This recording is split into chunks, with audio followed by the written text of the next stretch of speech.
When international onlookers contemplate the magnificent cultural institutions that hold the United Kingdom together, they often default to the royal family, the BBC, or the sacred sanctity of the Sunday roast. However, there is another far more influential pillar of modern British civilization that is treated with a level of near religious reverence normally reserved for constitutional law. And I'm referring, of course, to the humble potato crisp, a culinary asset consumed in such astronomical quantities across the island that it practically acts as a secondary currency in school playgrounds and office canteens. To the British public, a crisp is not a casual snack to be consumed absent-mindedly while watching television, but a deeply personal expression of local identity, regional heritage, and precise flavor engineering. And this delicate relationship explains why a massive wave of existential outrage recently completely paralyzed British social media networks as major supermarket chains rolled out their highly anticipated summer global marketing campaigns. Millions of average citizens spent their week locked in a state of profound psychological distress over a sudden, undeniable realization concerning their most beloved corporate snack institution.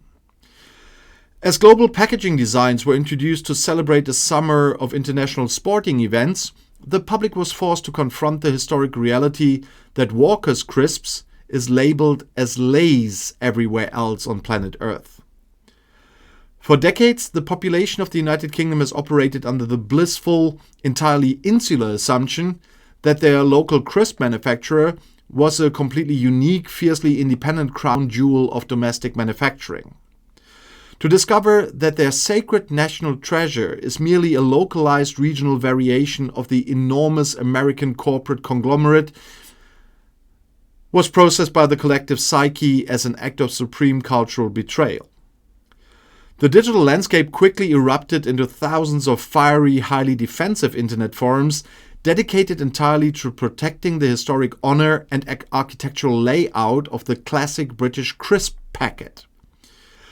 What makes this specific corporate identity crisis so incredibly volatile is the legendary long-standing dispute regarding the color coordination of the snack industry. For the benefit of the global audience watching from afar, the United Kingdom maintains a highly distinct, fiercely defended color scheme that completely reverses the standard international marketing conventions. While the rest of civil society universally understands that the green packet denotes a sour cream or onion flavor and a blue packet signifies a salted variety, Walker stubbornly places its legendary cheese and onion crisps in bright blue packaging. Conversely, their equally famous salt and vinegar variety is encased in vibrant green foil, creating an absolute logistical nightmare for any unsuspecting foreign tourists who wanders into a London convenience store expecting a dairy-flavored snack. When the new summer marketing materials attempted to subtly bridge the aesthetic gap between the domestic brand and its global parent, the public viewed it as an insidious attempt to standardize British eccentricities. Sorry for that one. Grown adults, individuals who manage complex corporate budgets and navigate serious professional careers, dedicated hours of their valuable personal time to drafting long, aggressive manifestos defending the structural integrity of the blue cheese and onion bag.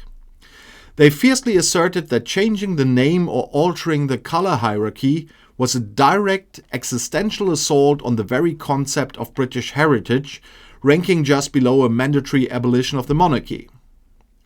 Satirical commentators pointed out the magnificent structural comedy of a populace that can look at a massive global geopolitical shift with quiet resignation, yet experiences an absolute psychological breakdown over the branding of a fried potato slice. And the sheer volume of internet outrage reached such a spectacular pitch that market analysts were forced to publish serious academic articles explaining the historical corporate acquisitions that took place way back in 1989. But no amount of corporate logic or global supply chain justification can ever hope to soothe the raw and wounded pride of a British citizen who discovered his childhood snack is viewed as a foreign commodity abroad. And it highlights a beautifully unique characteristic of the domestic psyche, a culture that insists on maintaining its absolute localized individuality, even when dealing with the mass-produced output of global capitalism.